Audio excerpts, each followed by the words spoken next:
You are listening to the Bitter Medicine Podcast on KWAZ Radio.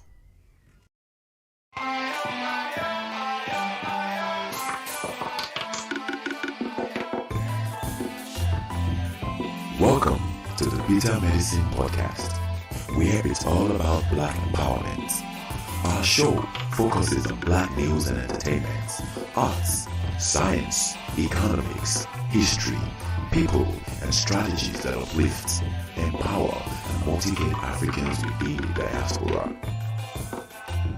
And now, your host, whose favorite color is black, Goku.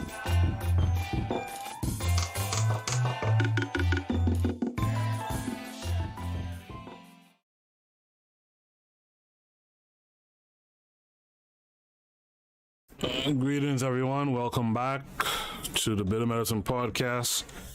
I am your host, Koku, and it was good to be off for a couple of days after having done that. 7 principles of Kwanzaa, etc. Plus, the first episode of the year. But it's also very good and pleasing to be back.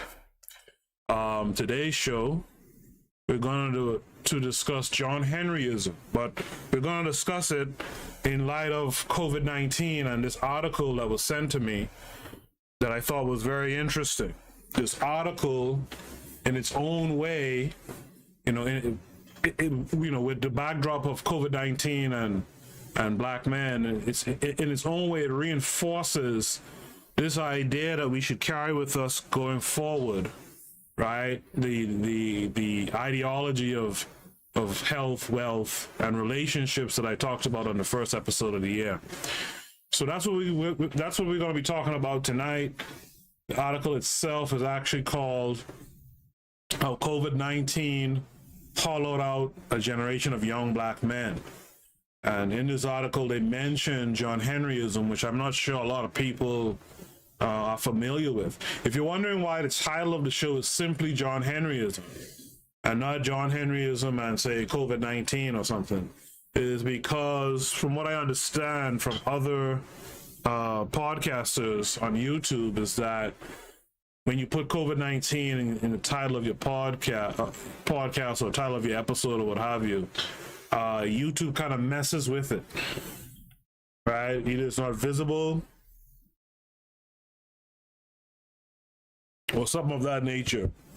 If you're monetized, they'll demonetize the video, stuff like that. So, and we all know about the shadow banning that's done on social media and stuff like that. So I didn't want the title of the show to cause it to be, dinged before people could even get a chance to hear it out and understand where we're coming from with this episode.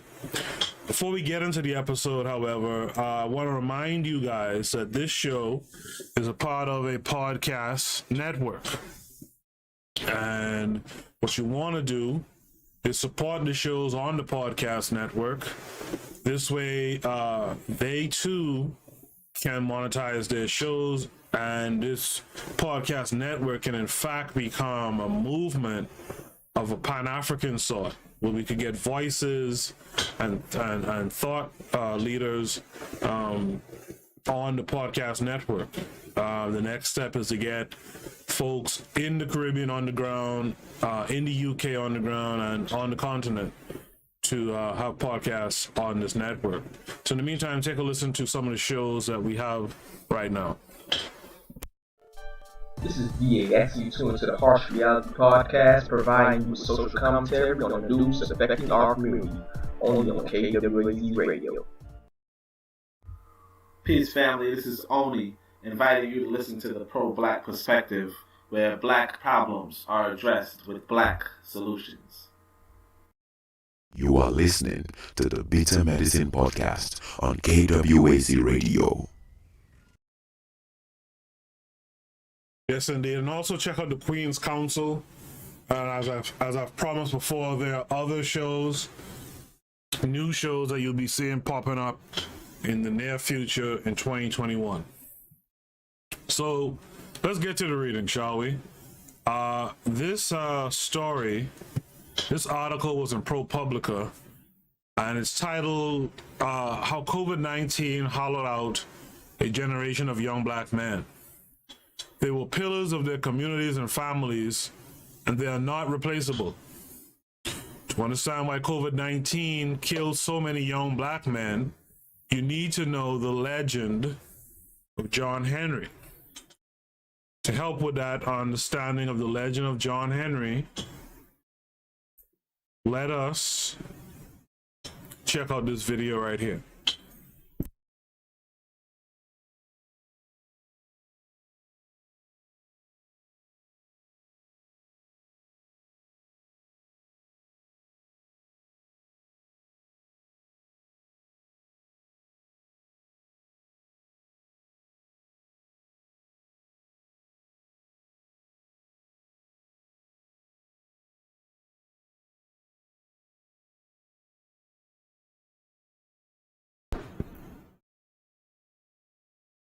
Okay, so it seems there's a little technical difficulty. Let me pause this video. It's only a 2.5 minute video, and of course, no matter how much I test OBS Studio before, no matter how much I test OBS Studio before the show starts, there's always an issue when the show starts. Let me see something.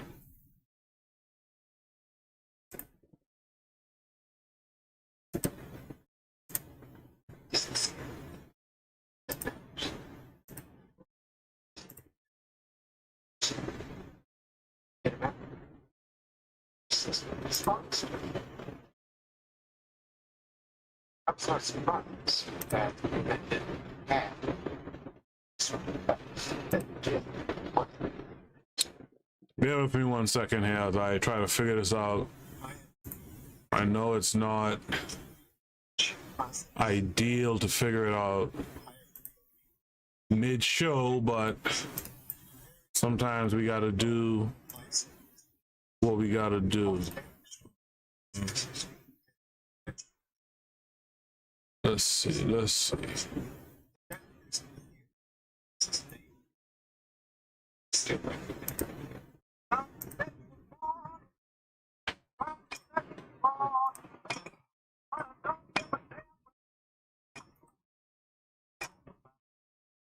Okay, I'm gonna have to abandon this because I can't get it working, I guess, while I'm on air.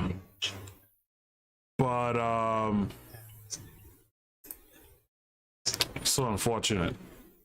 So anyway, I guess I'll just have to describe what John Henryism is.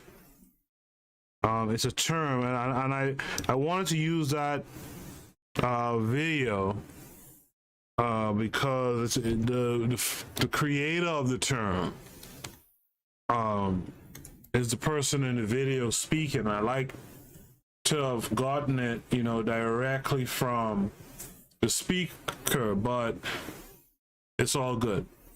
John Henryism is a strategy for coping with prolonged exposure to stresses, such as social discrimination, by expending high levels of effort, which results in accumulating physiological costs. All right? The term was conceived in the 1970s by an African-American epidemiologist and public health researcher, Sherman James, while he was investigating racial health disparities between blacks and others in North Carolina. One of the people he interviewed was a black man who, despite being born into an impoverished sharecropper family and having only a second-grade education, could read and write. The man had freed himself and his offspring from the sharecropper system, had 75 acres of farmland by age 40, but by his 50s, he had hypertension, arthritis, and severe peptic ulcer disease. His name, John Henry Martin, and his circumstances were evocative of folk hero John Henry, an African-American who worked vigorously enough to compete successfully with a steam-powered machine, but died as a result of his efforts. James's hypothesis was that African Americans sometimes attempt to control their environment through similar attempts at superhuman performance. The expression of this superhuman performance may not necessarily involve a steel hammer. It may involve working hard at the office or working long to prove one's worth. The end result, however, may still involve the same negative consequences that befell John Henry. James developed a 12-item scale called the John Henryism scale for active coping, or JHAC-12, for measuring the strategy. 3 themes that were deemed important in measuring John Henryism include efficacious mental and physical vigor, a strong commitment to hard work, a single-minded determination to succeed. The scale developed for measuring John Henryism was based on agreement with a series of statements such as these. When things don't go the way I want them to, that just makes me work even harder. I've always felt that I could make my life pretty much what I wanted to make it. In his seminal 1983 study, 132 Southern working-class black men between the ages of 17 and 60 were administered the John Henryism scale. The scale was used to measure the extent to which these men believed that they could control their environment through hard work and determination. In accordance with the author's hypothesis, subjects who scored low on educational variables and high on John Henryism had significantly higher levels of diastolic blood pressure than those who scored above the median on both measures. James believed that educational achievement and the John Henryism construct score may have a positive correlation with autonomic arousal in African Americans when these individuals have encounters with everyday stresses. To finish this off, men who scored high on the John Henry scale were not found to have statistically significant differences in mean systolic blood pressure or mean diastolic blood pressure when compared to their lower scoring counterparts. However, a significant effect did emerge in variation in percentage of hypertension. African American males who were categorized as low or medium SES, meaning socioeconomic status, and had high levels of John Henryism, had a significant higher percent of hypertension than their counterparts with low levels of John Henryism. However, high SES individuals with high levels of John Henryism were found to have lower levels of hypertension than their low John Henryism high SES counterparts. Studies have found that African Americans with high scores are less likely to be current or former smokers than African Americans with low JH scores. African American college students with high JH scores were less likely to have carried a weapon on campus or for self-defense, more likely to have been arrested for driving under the influence, are more likely to have missed a class due to alcohol use. Messing up my words already. So the idea here is just to show you this concept of John Henryism and how, you know, how it affects black men so heavily. And now you add that to, we look at that in terms of the COVID pandemic and how many young men have died from COVID. And so this reading is a reading that should shed some light on you on health, wealth, and even your relationships. It should shed some light on, you know, the effect of stressors that we pass down from generation to generation. We pass down stress more than we pass down wealth.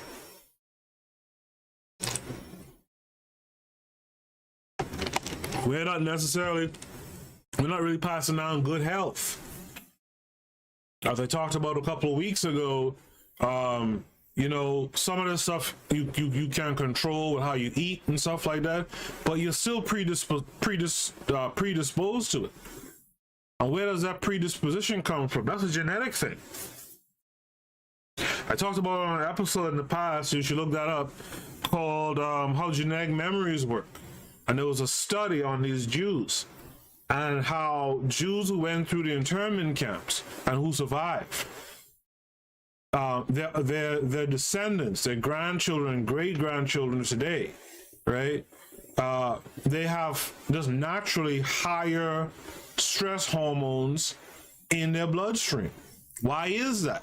Because of the stresses that their ancestors went through. Those ancestors passed that down genetically, through their offspring and through their generations. So now that these guys who live pretty much, well off now, right? These guys still have high amounts of this cortisol, this stress hormone in their bloodstream. So we got to understand that when someone says something runs in the family, it's cool to joke and say, well, that's because no one runs in your family.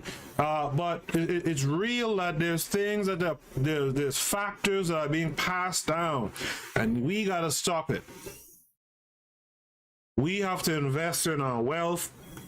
We have to invest in our health, and that includes mental health, right? And we got to invest in the kind of relationships we have. The last episode I did, I read some Yoruba proverbs talking about, these three issues, these three markets: health, wealth, and relationships. And I could tell that a lot of people who were there, who were present at the time of the reading, really felt something from the proverbs. That's our ancestors talking. And we got to dip into that more. We got to deal in the kind of discussion that heals us, that over time we can start to lessen the amount of stresses we have. And that's also why we got to get organized, and we got to build the nation that we want to live in. Because literally living in these other people's nations is killing us. The stress of it is literally killing us. So if for no other reason, and there are many reasons, for no other reason, you need a reason to go out there and actually build and be a part of an organization and try to create and establish this nation for our future generations to be able to live in and to enjoy. Do it for this reason. Do what you have to do, at least for this reason and all. Okay? I've talked a lot. I've done a lot of exposition without reading. But last thing I'll say too is, I posted it on Twitter. You guys really should seek out what Onita Say is doing from the pro-black perspective in terms of creating an organization. I posted the KWAZ and Cobia pamphlet on my Twitter. I'm probably gonna do the same on the other social medias. But right now it's a Discord. You just gotta join his Discord. Discord is free, private service. Join the Discord. Ask him how, or later on ask me how.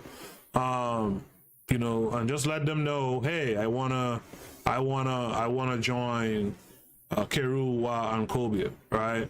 And if you go on my Twitter, you'll see pages from the pamphlet, right? That's talking about building institutions throughout Africa and the African world. You want to be a part of that, right? If you've never joined a physical organization before, you've never taken part, at least take part in this, for now, online organization that's being established. We got to build something if we really want to have a better future. Okay. Now that's out of the way. Let's get to the reading. This is written by Akilah Johnson and Nina Martin, December 22nd, 2020. It starts off by saying, the Reverend Dr. Kejwan Artez Bates was a big man with big responsibilities. The arrival of the novel coronavirus in Vidalia, Louisiana, was another burden on a body already breaking under the load. Bates was in his 10th year with the Vidalia Police Department, assigned as a resource officer to the upper elementary school. But with classrooms indefinitely closed, he was back on patrol duty. And like most people in those early days of the pandemic, unprotected by a mask. Friday, March 20th, he was coughing and his nose was bleeding. The next day, he couldn't get out of bed. Bates was only 36, too young to be at risk for COVID-19, or so the conventional wisdom went. He attributed his malaise to allergies and pushed forward at his second full-time job as head pastor of Forest Aid Baptist Church, working on his Sunday sermon between naps. Online church was a new concept to his parishioners, and during the next morning service, he had to keep reminding them to mute their phones. As he preached about Daniel in the lion's den, we will be tested, but if we continue to have faith, we will come through. He grimaced from the effort. That night, he was burning up with fever. 5 days later, he was on a ventilator. 5 days after that, he died. While COVID-19 has killed 1 out of every 800 African Americans, a toll that overwhelms the imagination, even more stunning is the deadly efficiency with which it has targeted young black men like Bates. One study using data through July found that black people aged 35 to 44 were dying at 9 times the rate of white people the same age. Wow. That's in my age group, right? We're dying at 9 times the rate of white people the same age, though the gap slightly narrowed later in the year. And an analysis for ProPublica this summer, using the only reliable data at the time, accounting for age, race, and gender, from Michigan and Georgia, Harvard researcher Tamara Rushevich found that the disparity was greatest in black men. It was a phenomenon Enrique Neblett Jr. noticed when he kept seeing online memorials for men his age. I'll be 45 this year, said the University of Michigan professor who studies racism and health. I wasn't seeing 60 and 70-year-old men. We absolutely need to be asking what is going on here. To help illuminate this gap in knowledge and gain a deeper understanding of why America has lost so many young black men to COVID-19, ProPublica spent months gathering their stories, starting with hundreds of news articles, obituaries, and medical examiners' reports, then interviewing the relatives and friends of nearly 24 men, along with researchers who specialize in black men's health. Our efforts led us to a little-known body of research that takes its name from one of the most enduring symbols of black American resilience. As the legend goes, John Henry was a steel driving man who defeated a steam-powered drill and died with a hammer in his hand. The folktale celebrates one man's victory against seemingly insurmountable odds, but it holds another harsher truth. His determination and strength are also what killed him. Right? The John Henry of contemporary social theory is a man striving to get ahead in an unequal society. Does that sound like any of you guys out there? Does that sound like your brothers, your fathers, your husbands, your sons? Right? The effort of confronting that machine day in and day out, compounded over a lifetime, leads to stress so corrosive that it physically changes bodies, causing black men to age quicker, become sicker, and die younger than nearly any other U.S. demographic group. COVID-19 is a new gear in an old machine. In interviews about the young men who died from the virus, a portrait emerged of a modern-day John Henry, hardworking, ambitious, optimistic, and persistent, trying to lift others along with themselves. And just let me pause and say something here. You know, if you peep what's going on here in these descriptions, and you think about, you know, some of the black voices that you plug into, be it mine or Only to Say from the Pro-Black Perspective, or the brothers from the Harsh Reality Podcast, or what have you, you know, this describes us, right? And as a matter of fact, for a lot of you guys, like some of the regular listeners, like KW Don 7, I would wager to think this also describes you guys too, right? Hardworking, ambitious, optimistic, and persistent, trying to lift others, trying to lift up our people, right? These are the folks who are susceptible, right? They were the very people communities would have turned to first to help recover from the pandemic. Entrepreneurs who were also employers, confidants like coaches, pastors, and barbers, family men forced into a sandwich generation younger than their white counterparts because their parents got sick earlier and they had to care for them while raising kids of their own. They were ordinary men. Time and again, it was their fight that was remarkable, right? And here we have a picture of KWAZ Bates and his daughter Madison, right? R.I.P. to this brother, you know, gone way too soon, you know. Bates, Bates, the only child of a single mother who supported him as a teacher's aide, made it to Alcorn State University on football and choir scholarships. When his mother got sick with breast cancer, he had to drop out after she died. He was almost destitute. Over the years, he built himself into multiple men at once, each a pillar to many others. The pastor whose flock depended on his counsel, the mentor known to school kids as Uncle Officer Bates, the assistant football coach and band director, the adoring father to 5-year-old Madison, his heartbeat, he called her. Recently, he and his wife Chelsea, a second-grade teacher, had launched One Love Travel, organizing excursion packages and cruises as part of their long-term plan to build generational wealth. You guys should look that up if you're looking to travel once the pandemic is settled. Hopefully that happens sooner rather than later. Looking to travel and you want to give something back to the community, you know, look up the wife of the late KWAZ Bates, right? And maybe book something with her. Carry the stress of his efforts in his blood vessels, in his kidneys, and the extra pounds that accumulated with each passing year. He had diabetes and hypertension, and at 6'6", he was more than 100 pounds overweight. His official cause of death on April 1st was COVID-19 related pneumonia and acute respiratory distress syndrome. But Chelsea knows that the virus, no matter how powerful, didn't kill her husband on its own. It was the years of working non-stop, taking care of other people more than himself, that wore his body down. When the virus attacked, he couldn't fight back.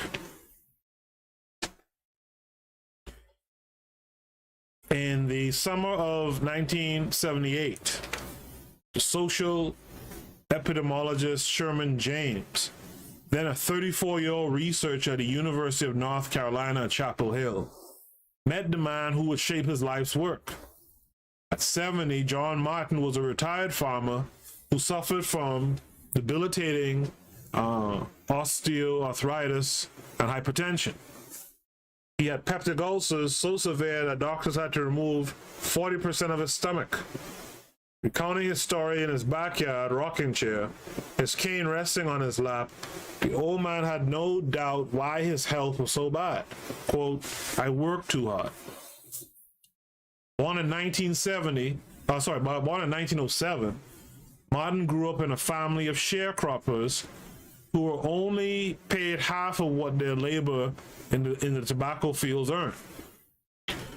Throughout the South, at the time, most black farmers lived at the economic mercy of landowners, who were employers, landlords, and vendors all at once. Martin watched as the system ruthlessly exploited his father. After one particular harsh winter spent hungry, Martin vowed he would be different. Borrowing $3,725 in 1941, he purchased 75 acres. He had 40 years to settle the mortgage, but accomplished the impossible. He paid it off in 5. That's the reason my legs are all out of whack today, he told James. James listened, spellbound, until Martin's wife called out, "John Henry, it's time for lunch." At that moment, something clicked. Holy cow, James remembered thinking. it was just like the ancestors were speaking to me. The power of Martin's story wasn't simply that it echoed the legend of John Henry.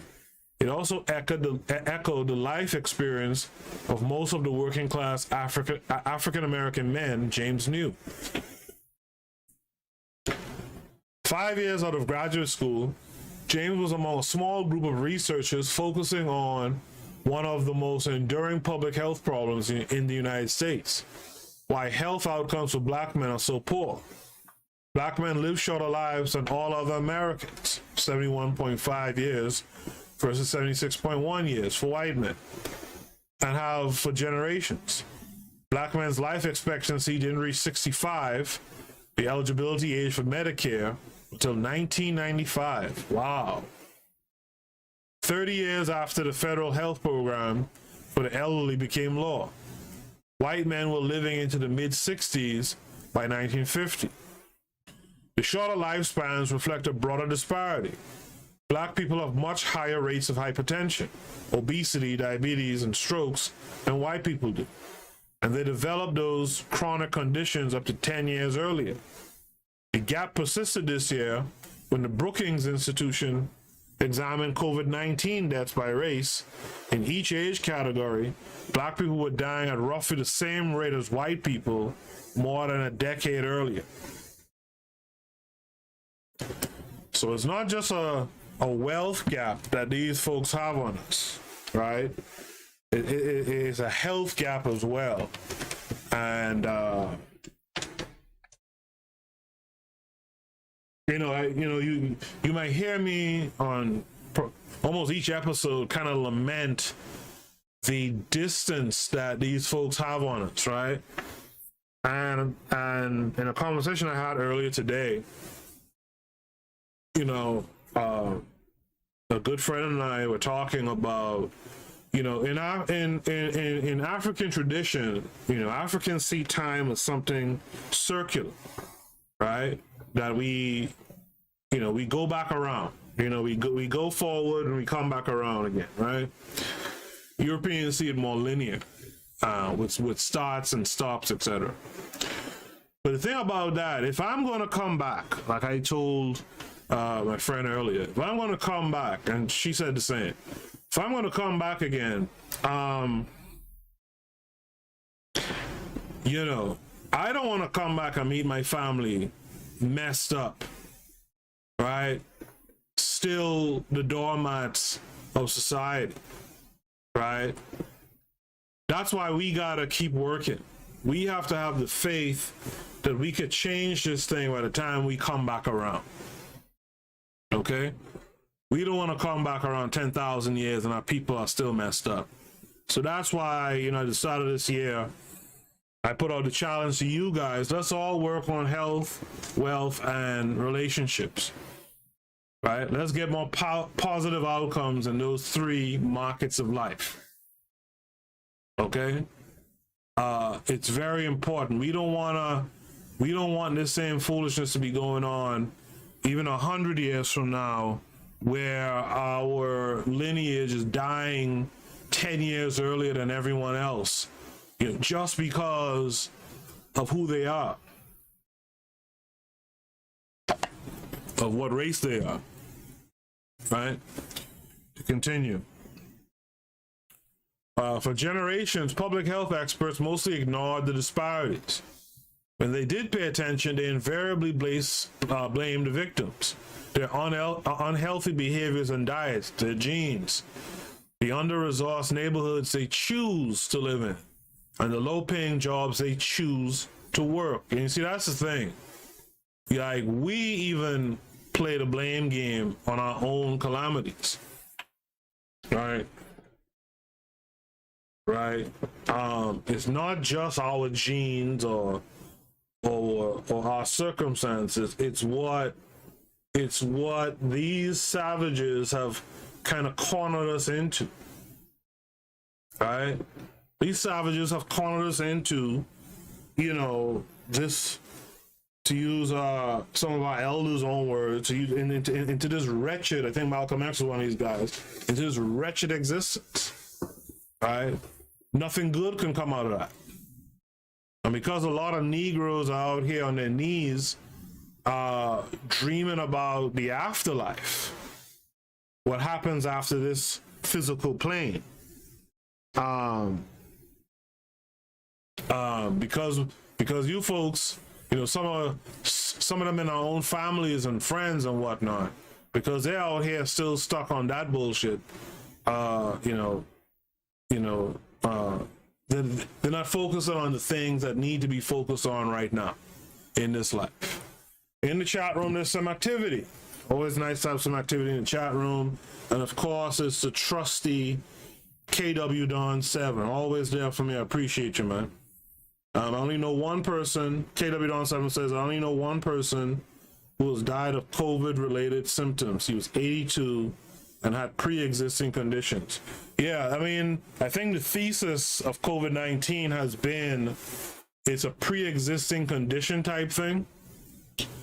I think the second thesis of COVID-19 is actually looking forward, that we don't talk about. I just saw it on Twitter just a little bit before I came on live.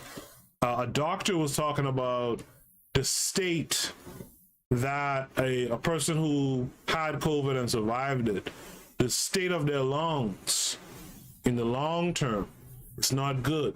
He said that their lungs have been changed, like physically changed, and that they're susceptible to collapsing, and that they're susceptible to blood clots.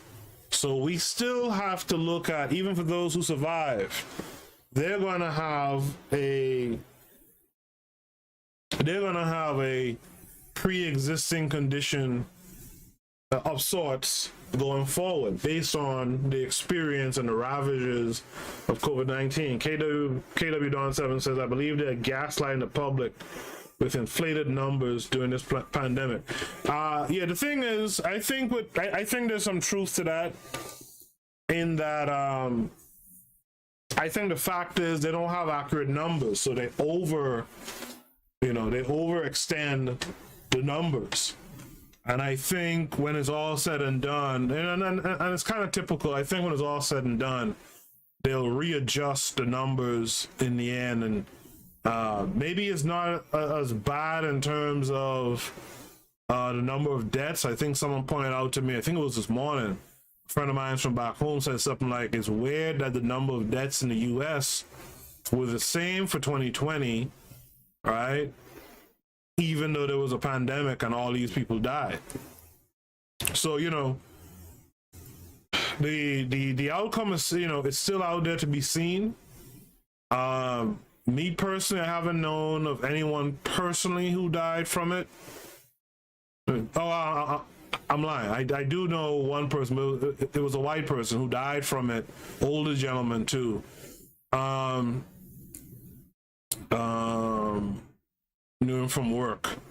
I can't think of any personal people, but I know of a lot of people who've had people who they personally knew who died, if that makes sense, right? I did know one person to mind who died, and like I said, he was an older gentleman too, but I can't think of anyone in my age group who died, right? Their chronic illnesses were seen as failures of personal responsibility. Their shorter life expectancy was written off to addiction and the myth of black-on-black violence. Many of those arguments were legacies of the slave and Jim Crow eras, when the white medical and science establishment promoted the idea of innate black inferiority and criminality to rationalize systems built on servitude and segregation. I think the bottom line idea to take away from it is that if you live in servitude, there's more to it than meets the eye. It's not just the servitude, right? It's not just the conditions of being a slave or being enslaved, but there's lasting, problems, right? And those problems can be passed down. right? That's the underlying message, right? Pondering the lessons of John Henry Martin, James began to see that many of his colleagues had been missing. It wasn't just living in poverty that wore down black men's bodies, he hypothesized, but the struggle to break out of poverty. It wasn't just inequality that made them sick, but the effort to be equal in a system that was fundamentally unjust. Quote, it's this striving to make something of themselves, to live their lives with dignity and purpose, and to be successful against extraordinary circumstances, end quote. James said, they're trying to make a way out of no way. It's the Black American story. This was the video I tried to show, but for some reason, the desktop audio wouldn't pick up. I don't know why. America has changed profoundly since Martin's day. Yet the machinery of racial inequality continues to be omnipresent. It's in the hospitals where black newborns have significantly lower mortality if they are cared for by black doctors rather than white ones. In the red line neighborhoods where poverty and pollution are concentrated, but not affordable housing or grocery stores or reliable internet.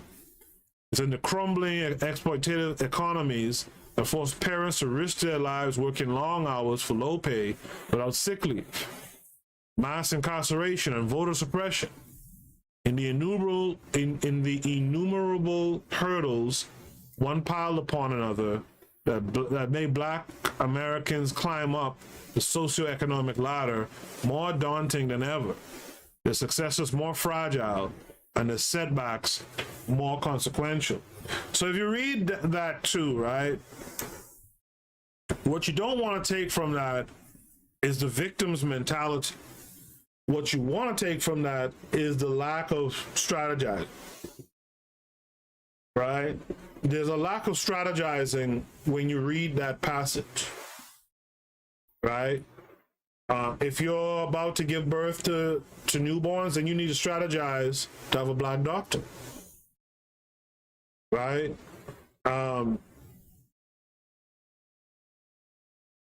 You need to strategize to create jobs for your people, right? To create housing for your people, right? So that they don't have to work long hours for low pay and no sick leave, right? So that they can live in good areas, free of the poverty and pollution, etc. Right? Where they have access to internet and good food and the like. So you want to turn these things on their head. And I'm not disregarding that there's people who are victims of this thing. That's not what I'm saying at all. There are people who are victims of this thing, but also those people are victims of not organizing and not getting together, to work smarter and to get things done in such a way where they don't have to endure these things forevermore. And that's why I said at the first episode of this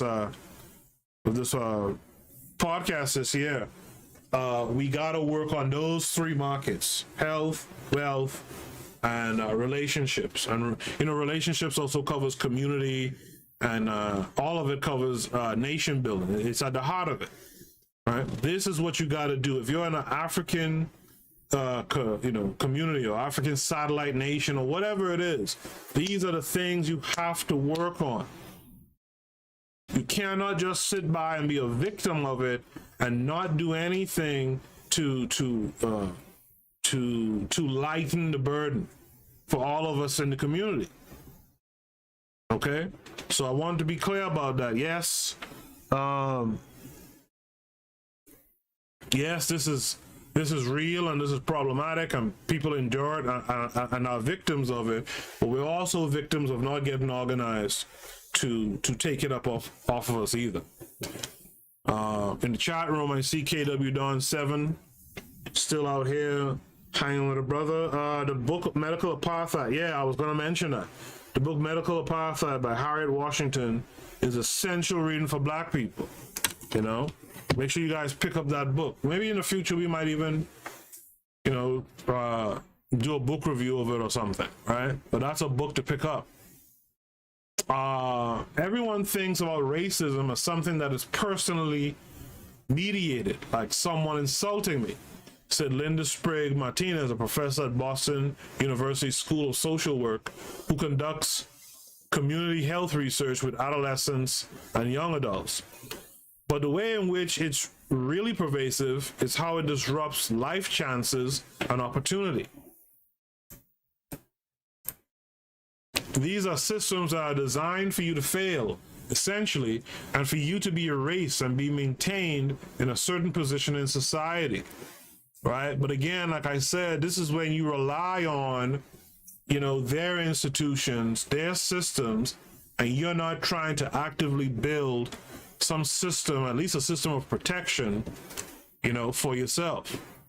Challenging such a relentless machine through high effort coping, James concluded, requires 3 categories of personal traits that are major themes of the John Henry legend: tenacity, mental and physical vigor, and a commitment to hard work.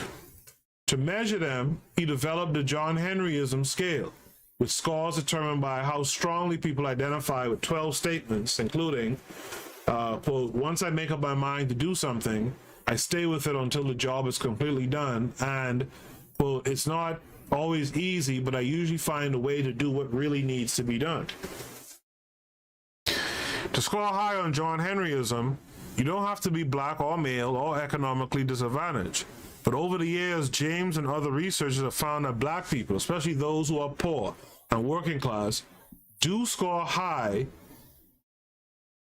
right? Do score high and tend to suffer greater cardiovascular risk, perhaps because the innumerable hurdles in their paths require greater effort to overcome. I mean, that takes a toll on you, right? The stress, James said, is going to be far more overwhelming than it has a human right to be. Stress is a physiological reaction hardwired into the body that helps protect it against external threats. At the first sign of danger, the brain sounds an alarm, setting off a torrent of neurological and hormonal signals that whoosh into the blood, stimulating the body to fight or give flight. The heart beats faster and breathing quickens. Blood vessels dilate, so more oxygen reaches the brain and muscles. The immune system's inflammatory response is activated to promote quick healing. When the threat passes, hormone levels return to normal. Blood glucose ebbs and heart rate and blood pressure go back to baseline. At least that's how the body is designed to work. But overexposure to cortisol and other stress hormones can cause the gears to malfunction. Your body's overproducing, always working hard to bring itself back down to the normal level, said Ronald J. Thorpe, a professor at the Johns Hopkins Bloomberg School of Public Health and founding director for the Program for Research on Men's Health at the Hopkins Center for Health Disparities Solutions. The constant strain resets to normal. That's the thing, he said.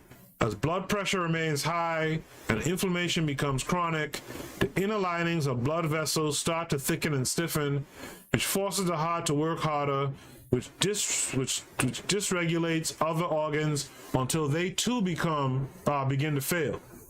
Your body starts to wear down, Thorpe said, a phenomenon known as weathering. The cumulative effects of stress begin in the womb. When cortisol released into a pregnant woman's bloodstream crosses the placenta.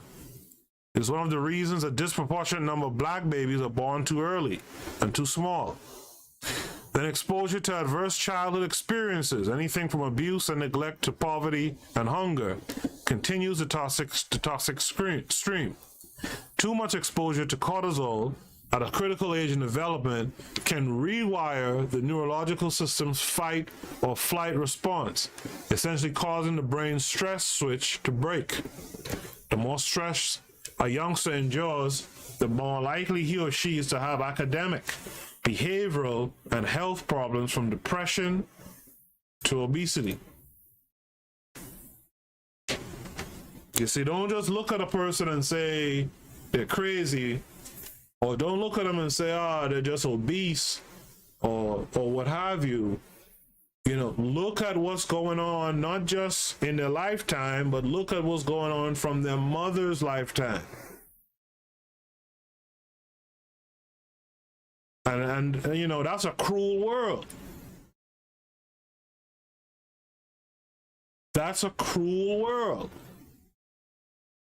You could be born messed up because your mama and her mama or father, whatever, was messed up. And the circumstances which you're born into, the environments which you're born into, don't help none either.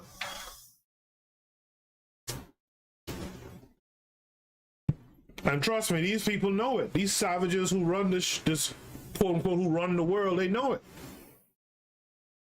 It's set up for you to be this way. Set up for you to be addicted. Set up for you to be depressed.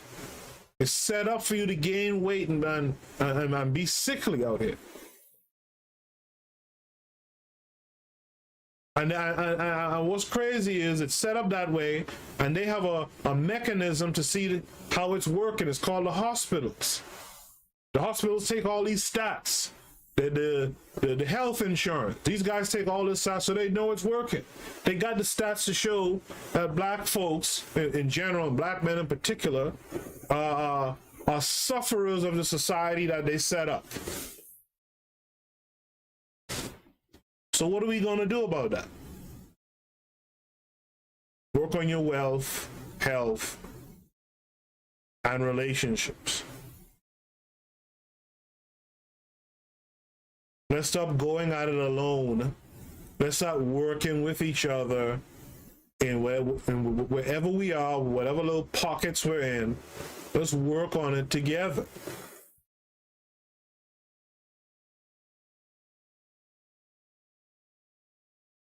Weathering isn't specific to race, but it is believed to have a particular toll on black people because of the unique, unrelenting stress caused by racism that wears away the body and the spirit. Just like you have siding on the house, and the rain or the sun beats on it, and eventually it starts to fade, said Dr. Jerome Adams, the U.S. Surgeon General under the Trump administration.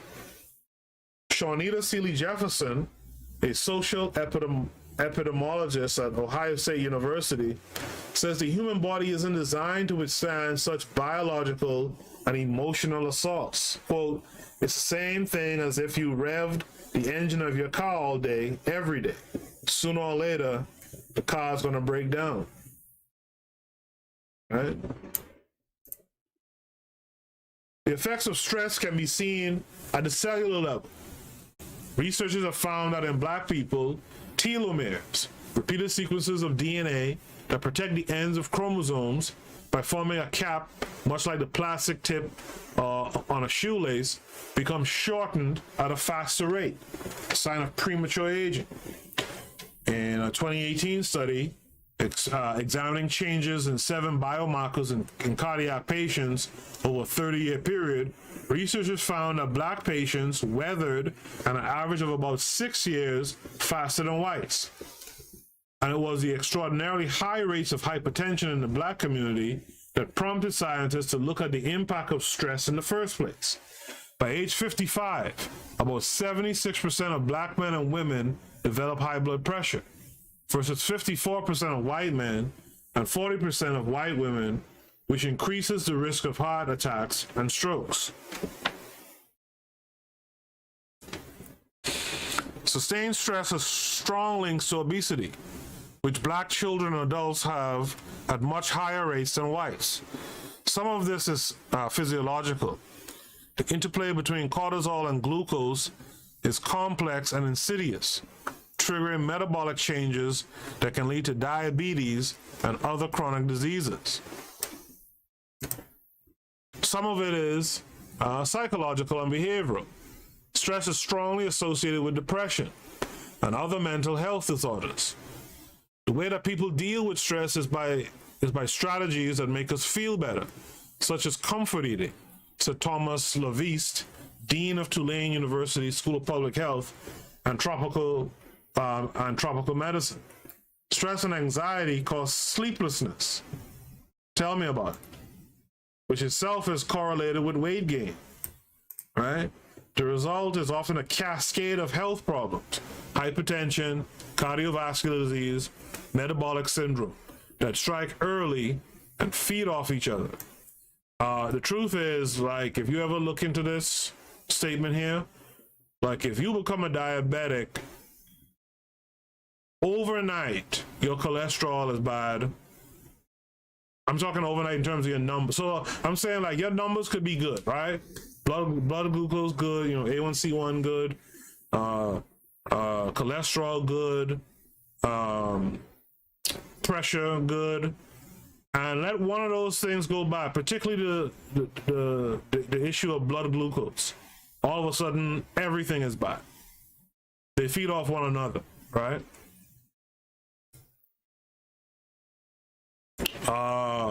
In the chat room, I see we got some activity. Shout out to Sister Neferre. She says to KW Don 7, agreed. Medical apartheid. That's when KW Don was talking about every black person. You guys should look into that. I gotta see if I have a copy of that in the PDF version.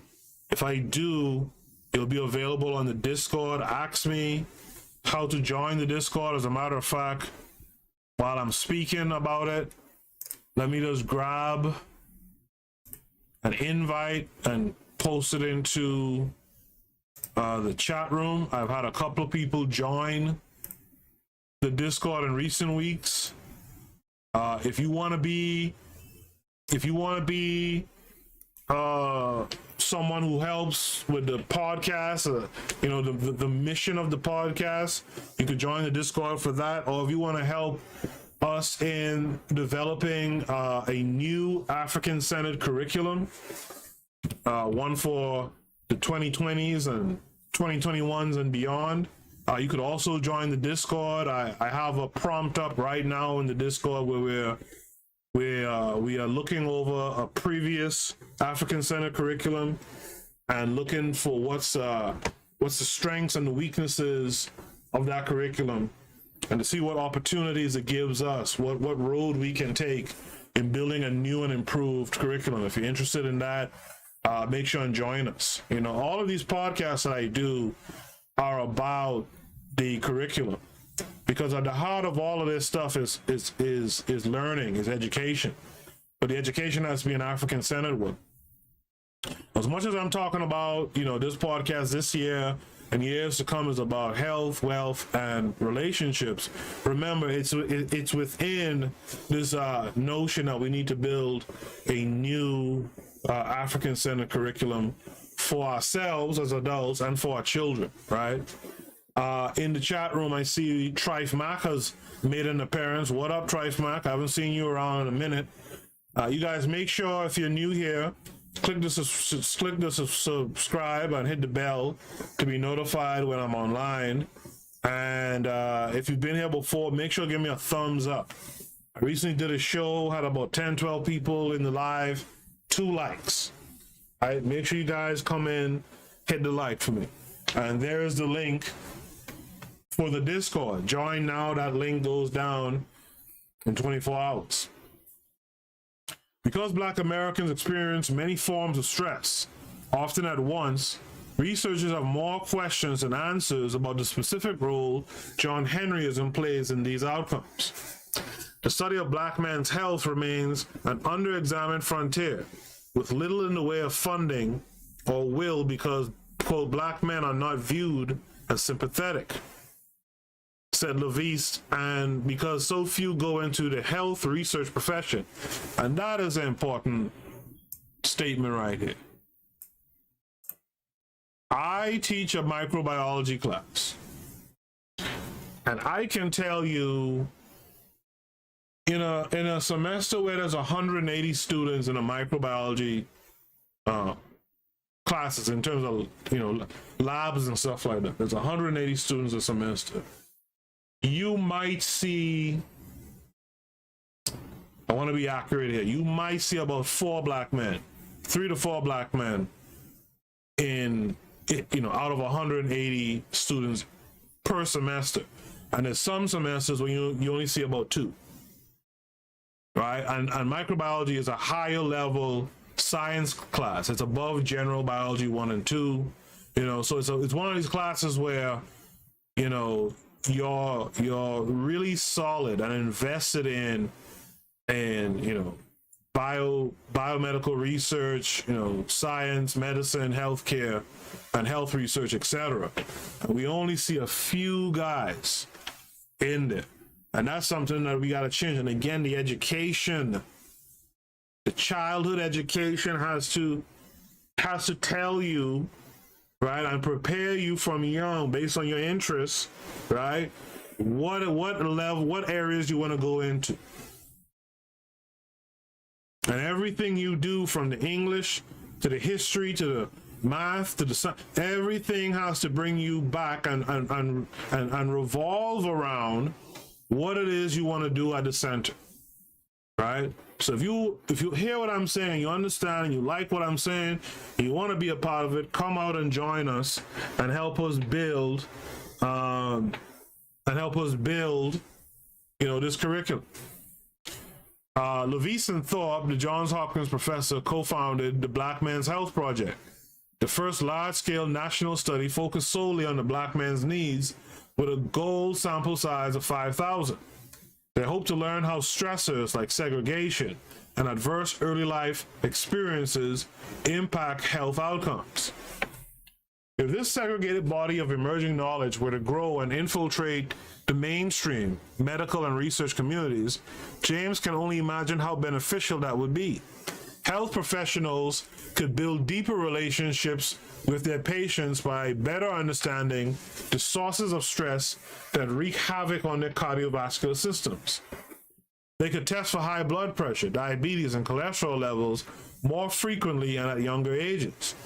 Until we can have a society that is more just racially, James said, we do need to find these intermediate steps. All right? As ProPublica examined the lives lost to COVID-19, themes emerge in the pressure points faced by many young black men. The wearing down typically begins when they are boys and must become little John Henrys to navigate white spaces or push through the adverse experiences endemic to black communities. It continues when they grow into men, as most need to navigate the public's projections of danger with unwavering vigilance. The more they succeed, the more responsibility they feel to lift their families and communities with them. And with that comes more stress. As James listened to the stories ProPublica was gathering, he instantly recognized the cycle of striving and succumbing that he has been writing about for 40 years. Quote, they could have done so much more had the struggle not been so intense, James said. They were cut down too soon. Thomas Fields Jr. was barely a year old when his father first went to prison. The loss altered the trajectory of his life in ways that many children wouldn't have been able to overcome. His mother, just 17 when he was born, moved with him from the suburbs of Washington, D.C. to Detroit, where her own mother had recently relocated. The city wasn't free for. Manufacturing jobs were disappearing, crime was surging, middle class and white flight was stripping away the city's tax base, eroding vital services and causing schools to fail. Just waiting at the wrong bus stop could get you robbed or shot. And this is what our children go through. And this is one of the things that irks me the most. Like our little boys have to have like a man's thinking cap on to survive. Right? You just can't be a freewheeling young fella. You got to be mindful of your environment.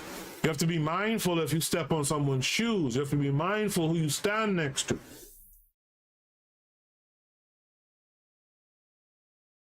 You got to read the room all the time. That's stressful.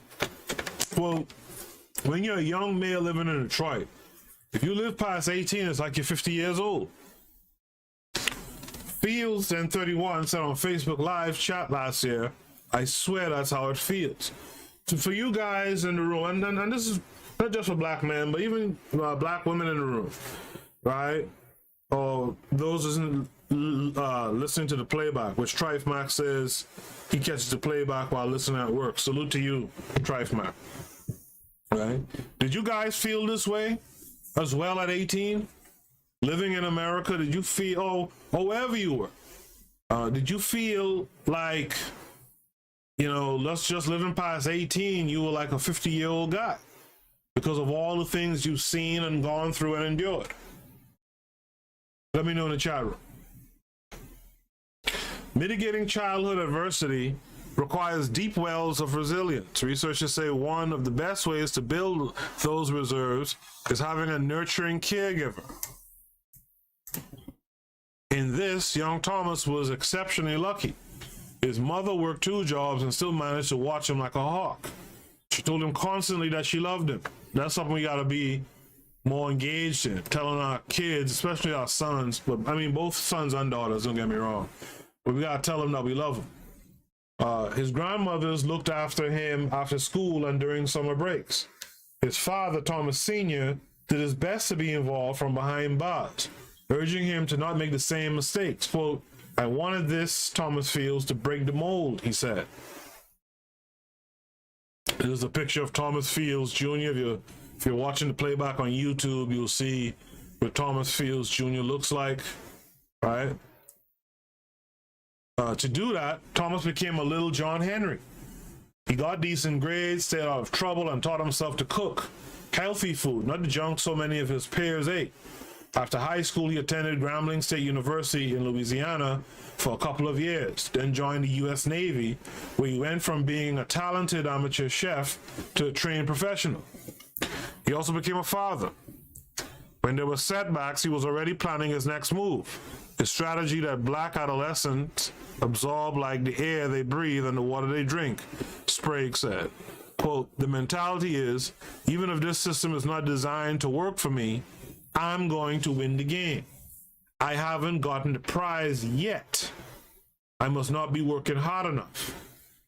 Right? And this is stuff that I go through still almost daily. This is a part of the struggle.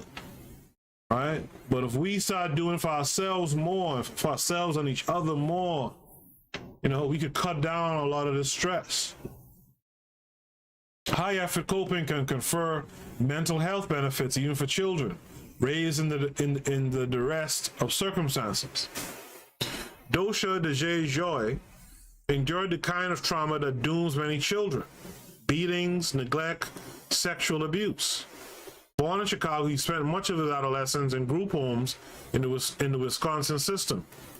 For years, he was afraid to talk about the abuse and scared to tell his birth mother he was queer. Here comes the intersectionality stuff, right? He learned to channel himself into education and advocacy, helping other LGBTQ and foster kids. He especially wanted to make sure children remain connected with their siblings. He was inspired to study social work because of what he'd been through, said his mother, Ketcha Kitchens. Ketcha Kitchens, damn, that's her name. Then a family member got sick and he didn't like how the nurses were treating the other patients in the nursing home, so he wanted to become a nurse. I guess this is Dosha's Joy here. Need I say any more? By the age of 28, Joy had a bachelor's degree in human services. He had trained as a substance abuse counselor, and he was working toward his nursing degree. He served as a court-appointed special advocate for kids aging out of foster care and lobbied lawmakers in the Wisconsin Capitol in Washington, D.C., forming a special bond with Representative Gwen Moore, who represents Milwaukee in Congress. But the years of hardship took an enormous physical toll. Joy suffered from hypertension, heart and lung problems, and at his heaviest, he weighed more than 500 pounds. When COVID-19 arrived in the Midwest, he was particularly vulnerable. He died on May 14th. You know, as I read that, I was thinking about someone else, and that's Erica Garner, the daughter of Eric Garner, who, as you would remember, these racist cops out here in New York, one of them, Pantaleo, choked Eric Garner, you know, put him in a chokehold and killed him. And you had representatives like Peter King, I think is his name, who out here talking about Eric Garner died because he was overweight. They're completely ignoring the fact that a man's whole arm, you know, strangled this man, right? But Erica Garner became this huge advocate in the wake of her father's death. And she too had children. And that sister just died one day. And you gotta think it's, you know, it's all of these factors that lead to it. In the chat room, KW Don says, another homophile, shaking my damn head. Yeah, I mean, that thing that Umar Johnson said years ago, we gotta look into the truth of that, right? There's clearly a link. And even before Umar said it, I noticed it in some of my friendships with women.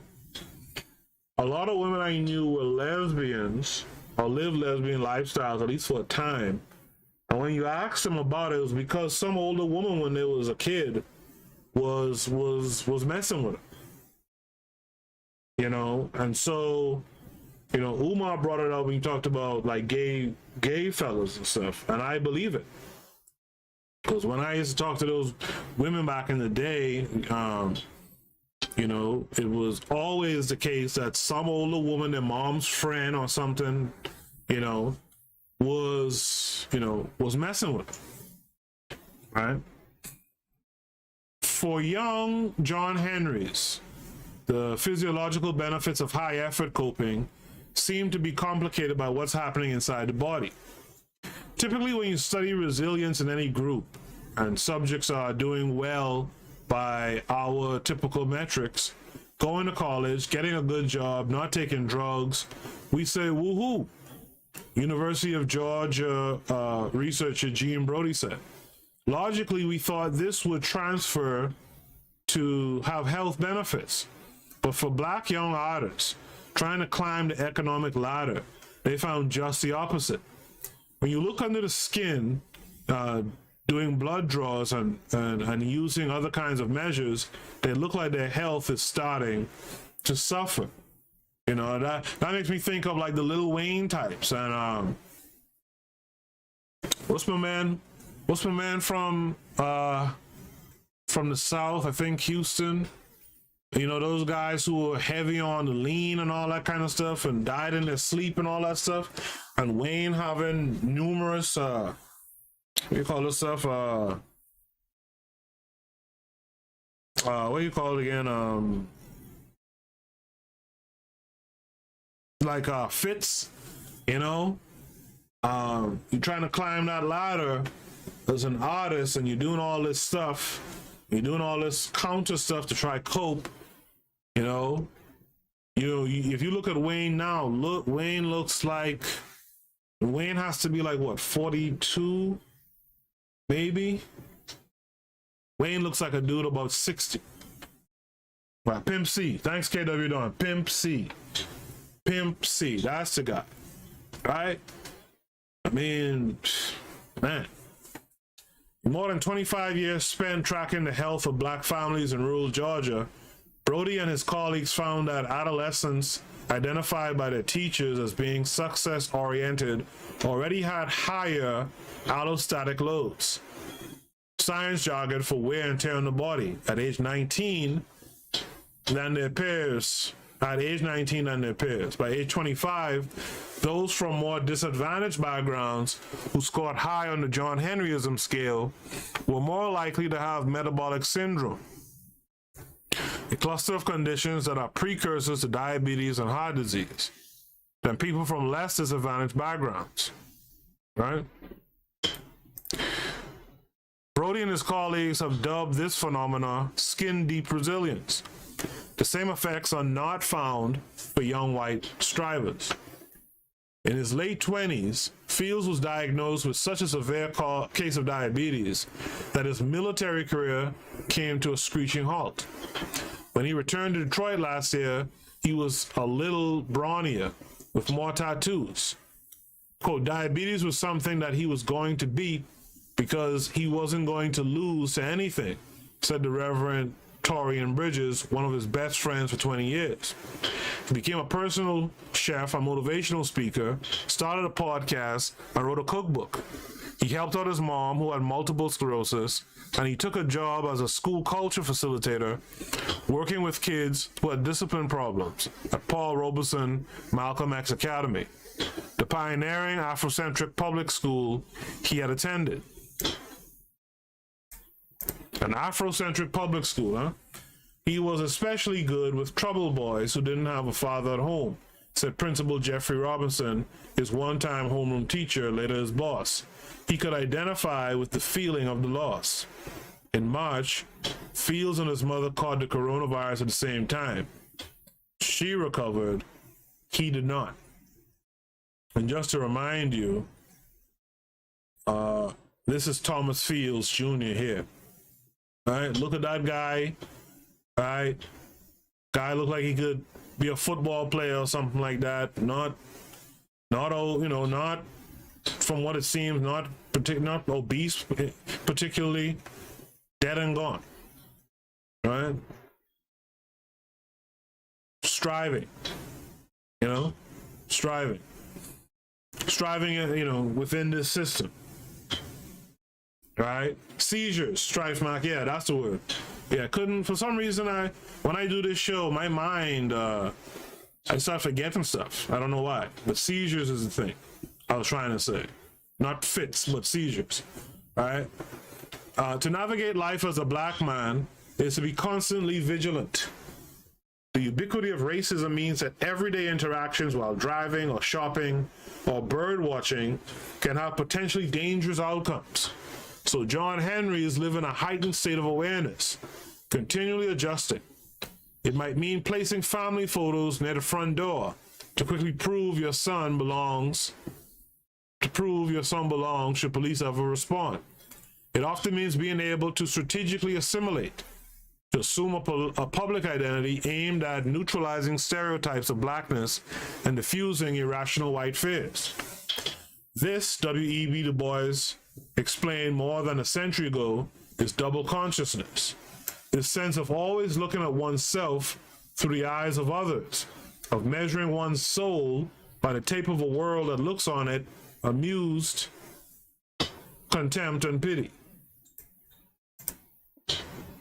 New York Times columnist Brent Staples would whistle Vivaldi in graduate school to signal that he was too cultured to be threatening. Darrell Hudson, who researches health disparities at Washington University in St. Louis, scans the closet each day before teaching class to select what he calls his non-threatening black guy uniform. What's not appreciated fully, I think, is how much energy it takes, said Derek M. Griffith, professor and director of the Center for Research on Men's Health at Vanderbilt University. All of these different things that you have to do to modulate your body and so forth, all that additional attention that you have to pay to that is a burden that most people don't have to bear. It is a cause of weathering that we don't fully appreciate, right? A 2014 study found that vigilance was positively associated with the prevalence of hypertension for blacks but not whites. The more vigilant black people were, the more the disparity grew. And researchers have found that black people who are on guard against anticipated discrimination have higher blood pressure while they sleep. Quote, when you experience racism or discrimination, and it could cost your life, it's good to be vigilant. But a prolonged and heightened state of vigilance is not good. The University of Michigan's Neblett said. It can kill you in the end, and that's what's happening to us. Right? those unconscious folks out here in the streets are killing them because of their unconsciousness. Those of us who are conscious folks or on some journey of consciousness are dying because we're the vigilant ones, right? We're the ones who are looking out for the bullshit. And because of it, it kills us. And by the way, because we're the vigilant ones, the conscious ones, that doesn't mean that the street shit can also get us too. So we're doubly exposed. You see? We're doubly exposed. But again, we don't want to be victims in this thing. So we need to strategize on how to not be so exposed, how to not be left so raw out here. And that's why I say in this year, I want you guys to really focus on health, wealth, and relationships. Make sure that everything is positive, you know, in each of those areas of your life. Leslie Farmer Parker grew up in the Minneapolis suburbs in a state that was 84% white. Like many John Henrys in his story, he was tall and wide in a way that made him stand out to cruel classmates and clueless teachers. Bigness can be perilous for black boys, who are often seen as older, stronger, and less innocent than their white counterparts. Right? This, by the way, is a stereotype that played into that Trayvon Martin thing that went down with George Zimmerman. Or at least that is the excuse that they will put up, right? Stereotypes that underlie higher rates of school discipline and police violence, right? When you think of police violence in this, think of Mike Brown, right? Parker learned to play the class clown and question authority. Quote, school couldn't hold his attention, not because he wasn't smart. He wouldn't go. His mother, Taiwan Brazel, said. Because he wasn't on track to graduate, she did what other parents might not and suggest he drop out his junior year. That's when he started to thrive, earned his GED, graduating from college, and becoming an IT specialist in his old school district, where he mentored students of color, ordering them lunch from DoorDash and supervising the tech club. That was really important to him, said his wife, Whitney, making sure they didn't fail any other brown kids like they failed him. One key to his coping was overcorrecting for how he might be perceived. Strangers would approach him to say how lovely it was to see him with his son and daughter, a microaggression masquerading as a compliment. He was so sensitive to stereotypes about absent black fathers, his wife said, he was a present parent on steroids. To walk through the world as a black man is to be simultaneously hypervisible and invisible, under surveillance, yet never really seen. So he turned his wardrobe into a conversation starter, an expression of his irreverent personality, but also armor against snap judgment about his imposingness.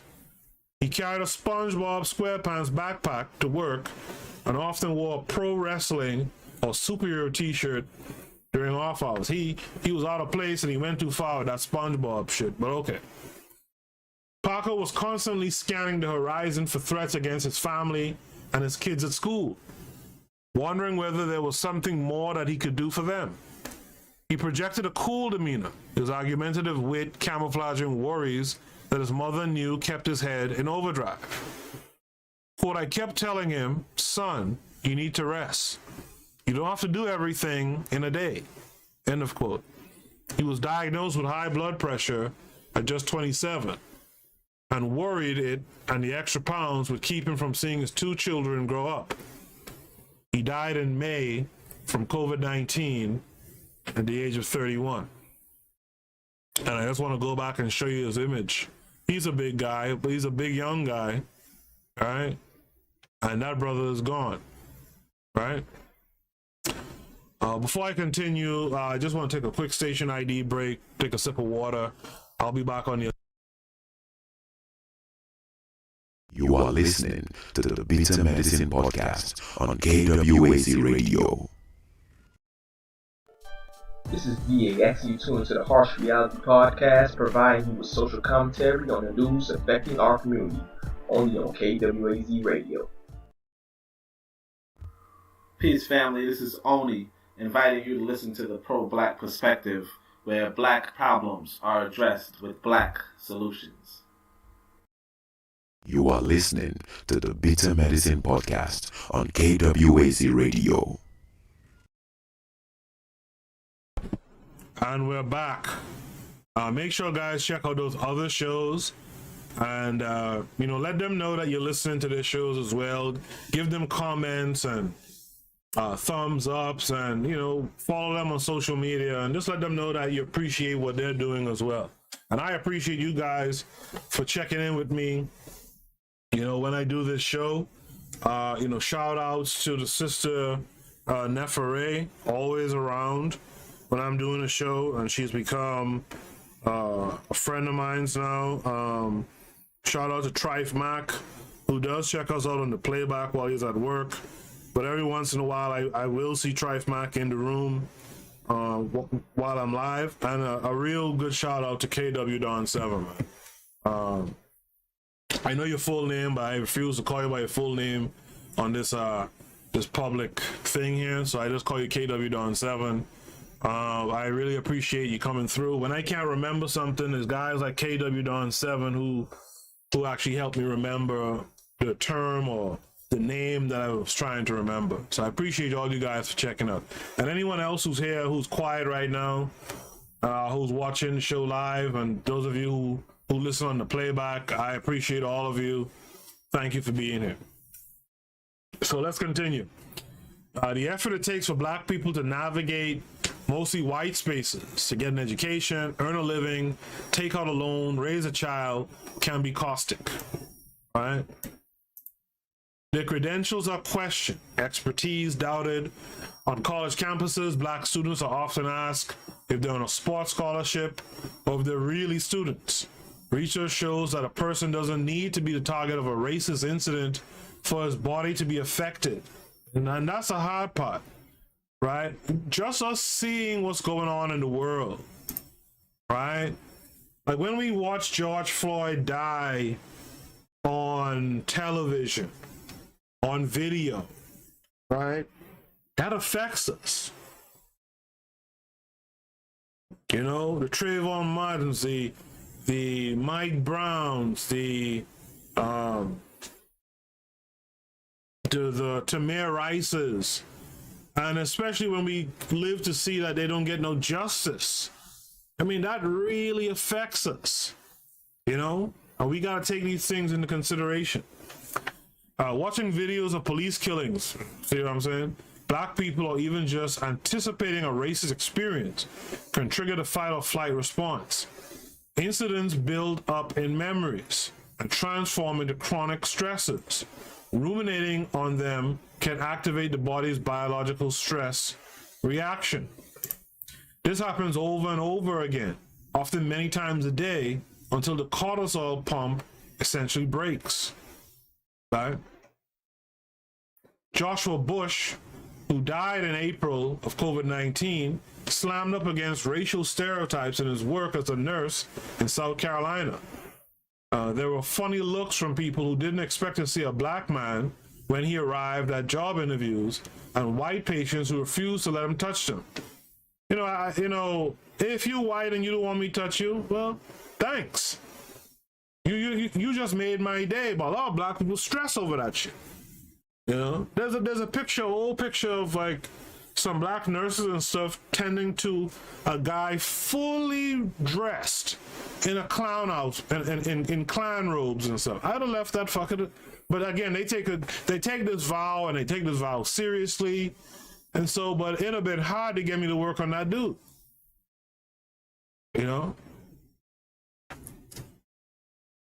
But if he died, then even if I worked with him and he died, I wouldn't feel no ways about it. And this is Joshua Bush, right? I don't know what they did to that picture. That brother's lips is orange, like Florida, like Florida State or something.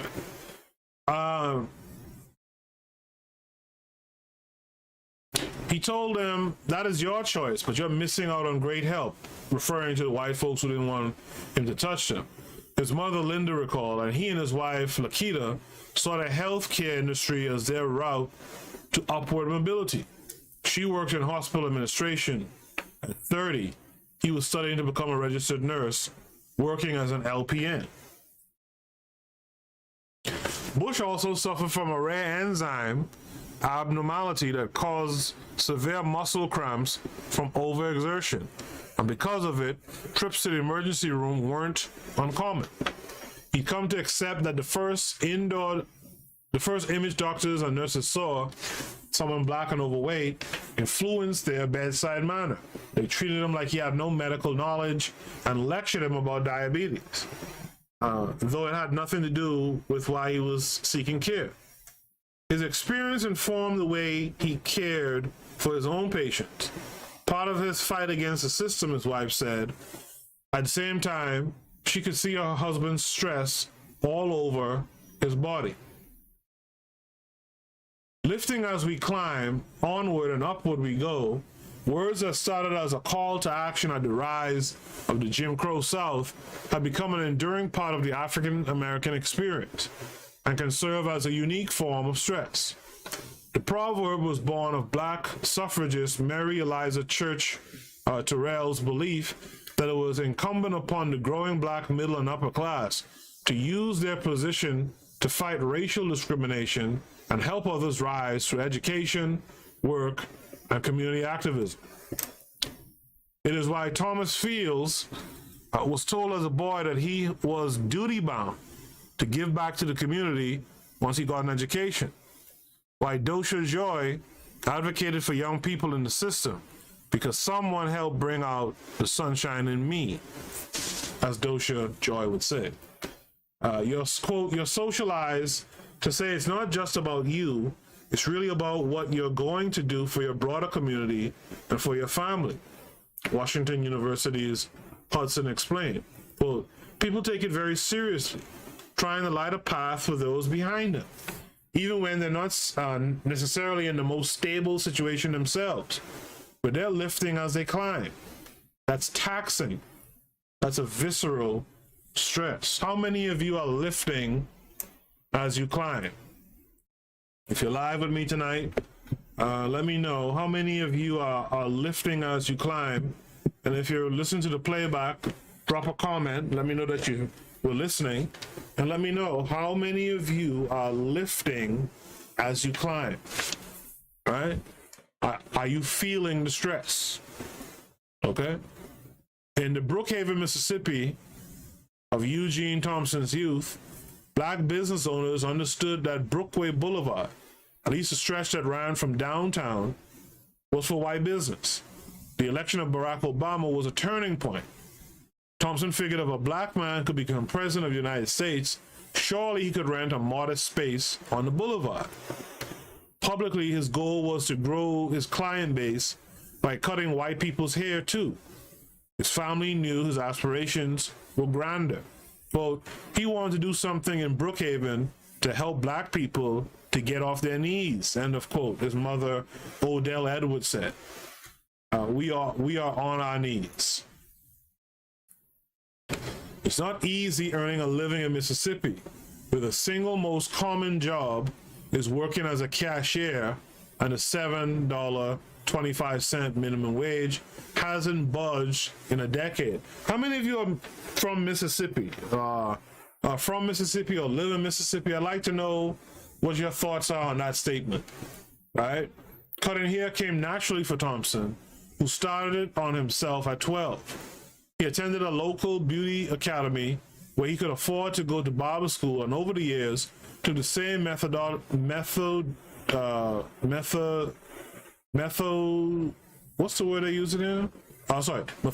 approach to growing his business, buying secondhand equipment, doing the construction himself, all without bank loans, mentoring, or government support. I've known a lot of brothers who have done that too. They've built their shops, their barber shops from the ground up. I mean, literally installing seats, doing the, even before that, doing the plastering of the walls, laying down the floors, you know, wiring, the sound system. I mean, all this stuff. I've seen that happen around me where I live, you know, and that's even before you do the first cut, before you make the first dollar, right? But Thompson's real ambition was to start his own school. He always tried to encourage the boys in the community or people who had been in prison and couldn't find a job. I can teach you how to cut hair, and you could have your own business, his younger sister, Deidre Edwards, said. After 3 years spent earning his teaching credential, Thompson opened his Taper Nation Barber Academy for students last fall. Then he realized graduates needed places to work, so he launched his next project, renovating a second shop nearby where other barbers and hairstylists could rent chairs. Well, it was running him ragged, Odell said, his sister said. Right? At 46, Thompson was severely overweight and suffered from lifelong respiratory problems, as well as anxiety and sleeplessness. High blood pressure and diabetes ran in his family, but Thompson's true health status was unclear. Like more than 15% of black people in Mississippi, he wasn't insured and avoided going to the doctor except in an emergency. When he started feeling symptoms of COVID-19 in late March, he shrugged them off at first. He'd been having heart palpitations and panic attacks, which his family attributed to stress from work. After he died in early April, leaving behind 6 children, Taper Nation had to shut down. Quote, you have to have a barber's instructor license to keep it going, and no one else in the family has one. End of quote, his sister said. We had to sell almost everything. You know, family, this is, you know, clearly this paper is going to tell you, or has told you, about a similar story over and over. And the stories that we've seen ourselves in our own lives. And yet we're not really doing the work to change it. Like, honestly, there's no one else in the family with a barber's license. You know, someone should have stepped up and gone and gotten a license. Or some other barber that he helped along the way, or, you know, employed in his shop, whatever, right? And this is where we got to start strategizing better. You know, they lost out on a whole shop. His 6 children have nothing to show, or not as much to show, at least, for his life's work. And another thing, like, again, here's a story of a black man, right, a black person, putting in this work to build, putting in this work to raise the consciousness and the awareness in the community, to bring folks together, to help them get knowledge, to help them get, you know, earn money, getting jobs or creating jobs for themselves.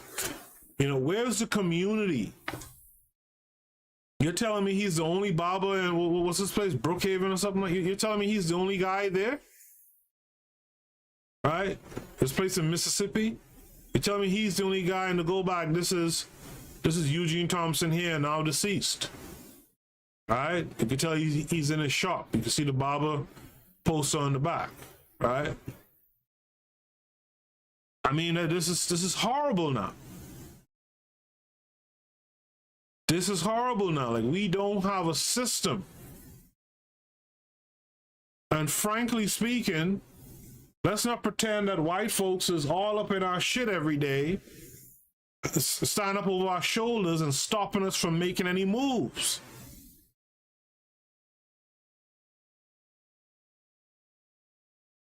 I'm sure some of the people around him, for example, were, you know, I'm sure there's someone at least around him who was out there camping for Jordans or some shit when it came up, but wouldn't do what it takes to keep this family business running.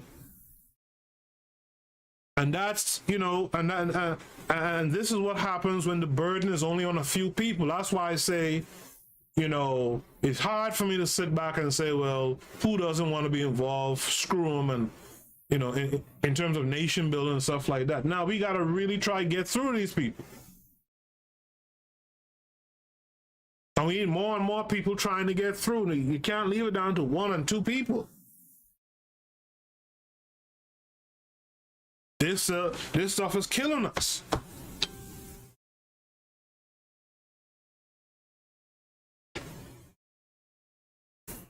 Just check something real quick.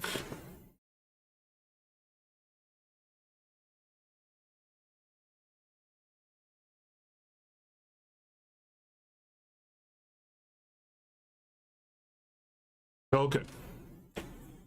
So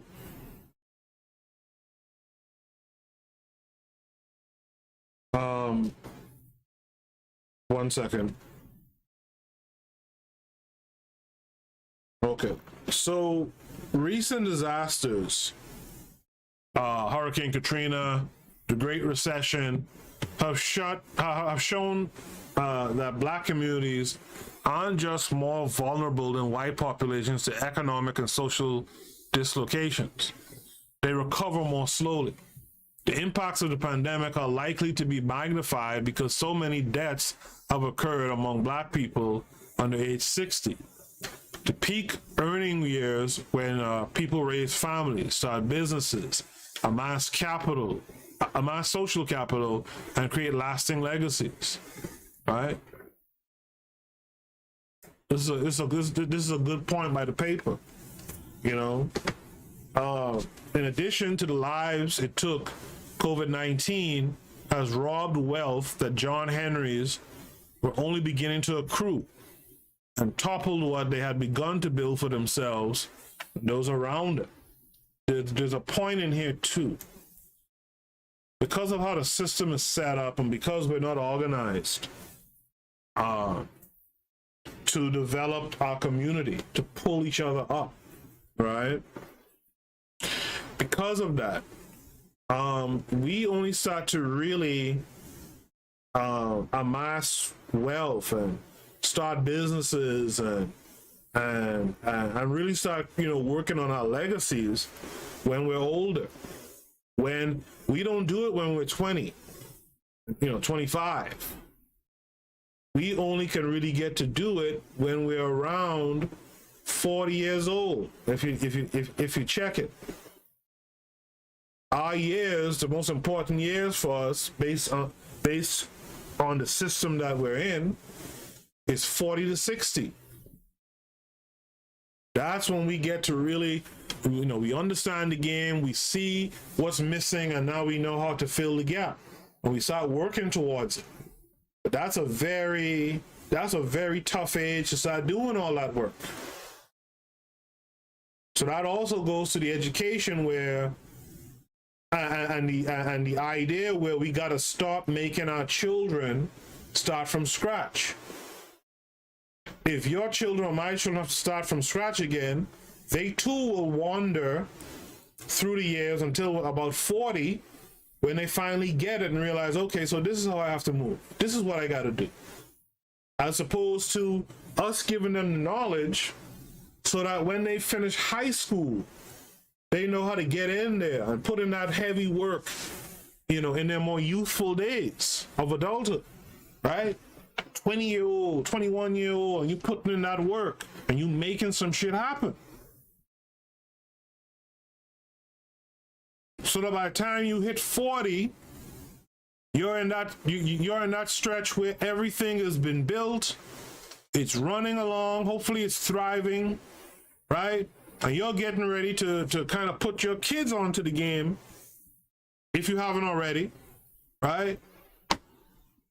At 40 years old, so that you could kind of relax oneself a little bit more in that 40 and 50-year-old range.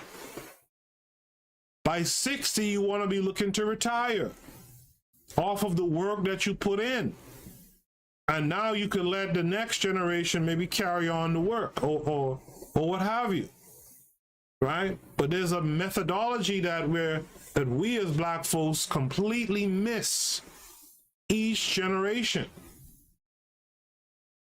Again, if your kids, this is the last thing I'll say about it, if your kids have to wait till graduation from high school or at 18, 17, 18, or college at 21, 22, and now have to figure out the world, have to get hit hard and fall down and get up and all this stuff for the next, 15, 20 years. And now they're in their 40s, 40 and up.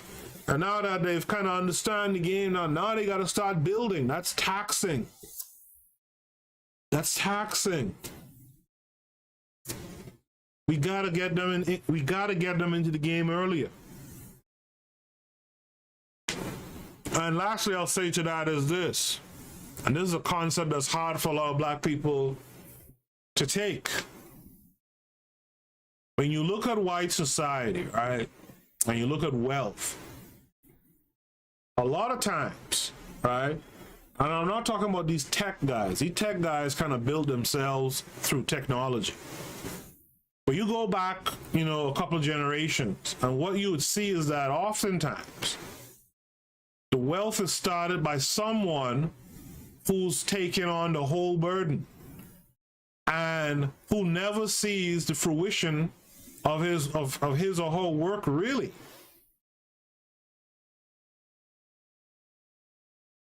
Is the guys who were drilling for oil or down in the coal mines who were, dealing in the illicit businesses on the side, putting their money in these businesses or whatever, right? Putting themselves through in the way of harm and this, that, and the other. And it's those guys who kind of spark the movement in their family lineage. They sacrifice their pleasure, oftentimes, right, for the lineage. And it might be the case that we have to sacrifice some of our pleasure because we didn't get the game early enough. So we got into the game, later in life. Middle-aged people getting into the game. You might have to work hard and struggle, and honestly, that might be your that may be a swan song. But the point is that the generation coming up after should be better for your sacrifice. You should operate with the thinking that there'll be a picture of you on someone's mantle in the future, and people that you've never met will be looking at that picture and say, that's my grandpa, that's my grandmother. Because of them, I am. That's what we should be working towards. We got to learn to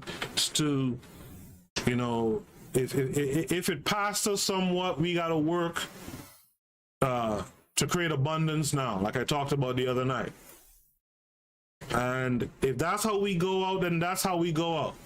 But at least we set up the next generation in our lineages to be better, to continue. In many cases, they were the structural beams holding everything up.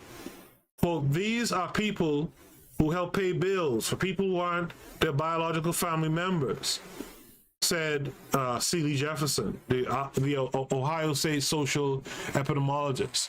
They bring food when somebody dies. They watch kids when a single mother has to work.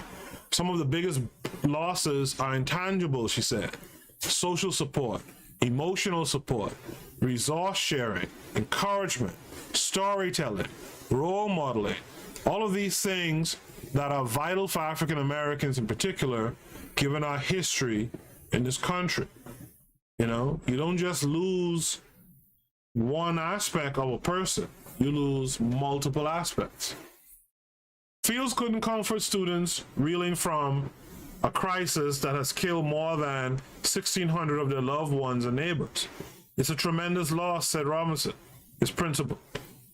Bates's wife, Chelsea, was too bereaved to go back to work when school resumed, which meant living off of her husband's death benefits and savings.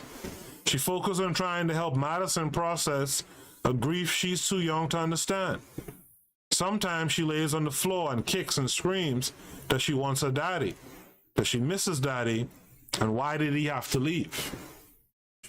I tell her I'm sorry. I wish that mama could do something to bring him back. I really do. Weekday mornings have been quiet without Kendall Pierce Sr. puttering around the house before sunrise so he could open his barber shop by 5 a.m. That's when workers from nearby chemical plants would stop in for a cut or shave after their graveyard shift. Sundays are different without his sermons at Mount Zion Baptist Church in the little town of Alma, Louisiana, followed by a family breakfast his son always looked forward to. But my grandmother would come, some of my aunties and cousins. He would put on Jemima batter in the waffle iron and say, "See, this is better than Waffle House." Since his dad died in May of COVID-19, Kendall Pierce Jr., a 20-year-old student at Louisiana State University, has felt an overwhelming absence, and at the same time, his father's equally consuming presence. Quote, "I can still hear him," he said. All right? And this is the family here. Kendall Pierce Sr., sons Caden, Kendall Jr., wife Sabrina, daughter Taylor. All right? So these are the faces of loss that we've seen. All right? Don't drive with your hoodie on. Work twice as hard. That's the thing you hear when you come from the Caribbean up here. You know now you got to work twice as hard now. Real men don't wear slippers in public. Put on some shoes. The only child of a single mother, 45-year-old Pierce Sr., took his role as father figure seriously. To nieces and nephews, he was Uncle Dad. To his son's basketball teams, he was Coach Kendall with the pep talks. If a task has begun, never leave it until it's done. Be the labor, great or small, do it well, or not at all. Right? When players couldn't afford uniforms or travel for tournaments, he would pay. Their parents would send them with all they could, which was sometimes only $5, Pierce Jr. said. They could count on him for food, deodorant, even a haircut. He would bring his clippers to make sure all the players looked nice. When the killing of George Floyd roiled the country, Pierre Jr. had no doubt about how his father would have reacted. He would have talked to officials at the sheriff's office, school board administrators, government leaders. He would have organized community meetings at the church. We're living in troubled times. His sons thought about that when his friend texted him about organizing a Black Lives Matter protest. Quote, "Since my dad passed, I've had this newfound courage and this urge to act on things, to just do things outside of my comfort zone," he said. On a Saturday morning in June, 400 people joined in the 2.6-mile march from West Bank Bridge to St. Charles Parish Courthouse. A local reporter covered it and interviewed Pierre Jr. for a story. Quote, "If we don't speak about systematic racism and police brutality, no change will ever happen," he said. "I feel like it's something that I have to do and be a part of, something bigger than just me." He knows his father would have been proud, his mother was, but she worries too. Her husband didn't make enough time for doctor's appointments to monitor his type 2 diabetes, nor did he get much sleep. I would tell him, "Kendall, you need to rest." Recall Sabrina, his wife of 24 years, and a registered nurse. He would say he could rest when he's dead and gone. And that's a mentality we take as black folks a little too much. Remember just a few years ago on social media, that was like a big thing. I'll rest when I die. But motherfucker, you will die sooner than you wanted to. She knows how much goes into taking care of yourself as a black man and thinks about that every time her sons walk out the door, her daughter too. Quote, "Lord, I pray for them. I tell them, put the seatbelt on, drive the speed limit, make sure you don't get any tickets. I don't want them to get stopped by a car." Her husband's stature in the community conferred a kind of protection. Because of my husband and who he was, people would be looking out for my sons. We don't have that anymore. Right? And that's the end of the paper, right? What are your thoughts on the concept of John Henryism.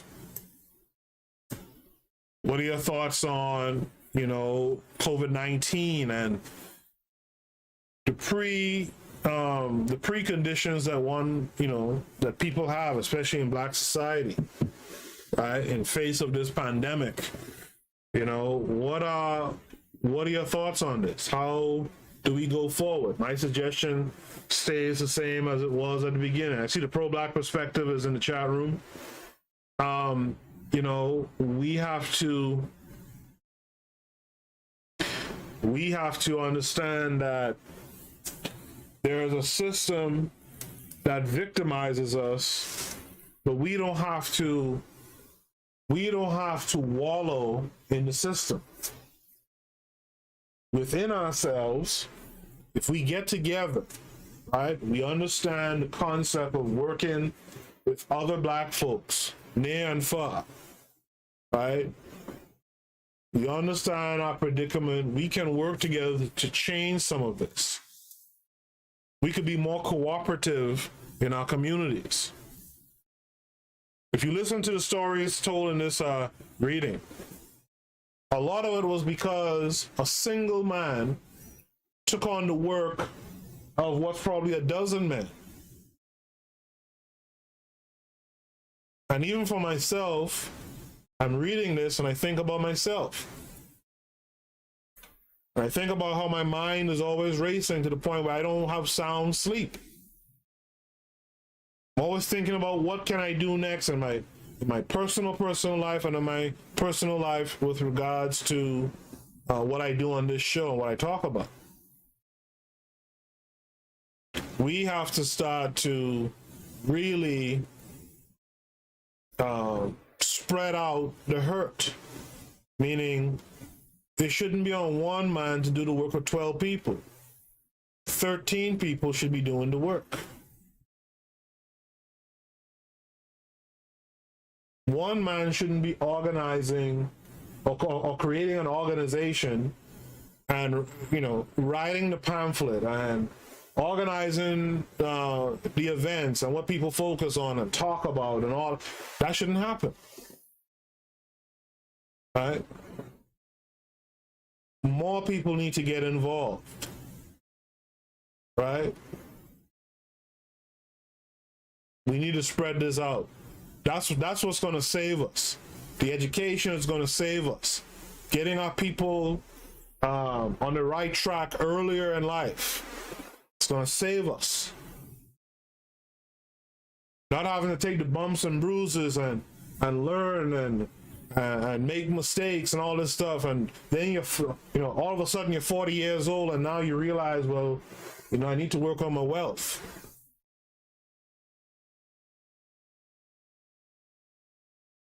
Because everything else is affected by it. So is my health, so is my relationships.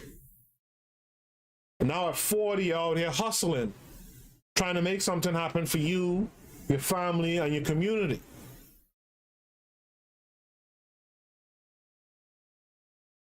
Let's get on this now, man. It's time to stop talking about this stuff all the time and start actively doing it. I put the link to the Discord inside the chat. If you're seeing this show within 24 hours of it being posted, right, 22 hours within it being posted, and you want to start working towards something, hit the Discord. You want to be a part of an organization that's, for the time being online, go find the Pro-Black Perspective. Go find Onitase. Go find his Discord.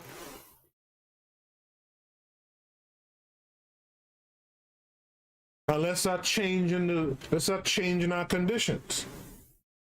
If not, expect more and more death. And as Black men, especially young Black men, die off, right, you lose half of your warriors.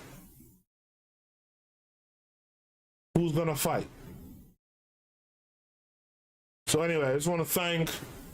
There's no more comments in the chat room. That's fine. I want to thank KW Don 7, Trife Mac, Sister Nefere, the Pro-Black Perspective, and anyone else who was here and didn't make themselves visible, didn't speak up or whatever. I still appreciate you for being here. I hope everyone that was here, let me check something. I think at one point there could have been like 10 people here. I hope everyone that was here hits the thumbs up button. Right? Hit the thumbs up button. That helps with the algorithm for people to find my channel. It helps along the way of monetizing the site. Speaking of monetizing, as you see scrolling across the screen, the Cash App, hit that up too. Right? But anyway, the appreciation is there. Much love to all of you. This again was a part of the discussion of health, wealth, and relationships, as well as curriculum, as well as the education. And I hope you guys enjoyed it. Make sure to check out the other shows on KWAZ Radio. And until next time, which should be Thursday, peace.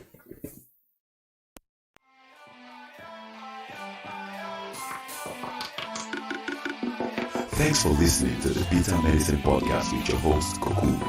If you like what you just heard, we hope you pass along our web address, bittermedicineblogs.com, to your friends and colleagues, and share our show to all the social media.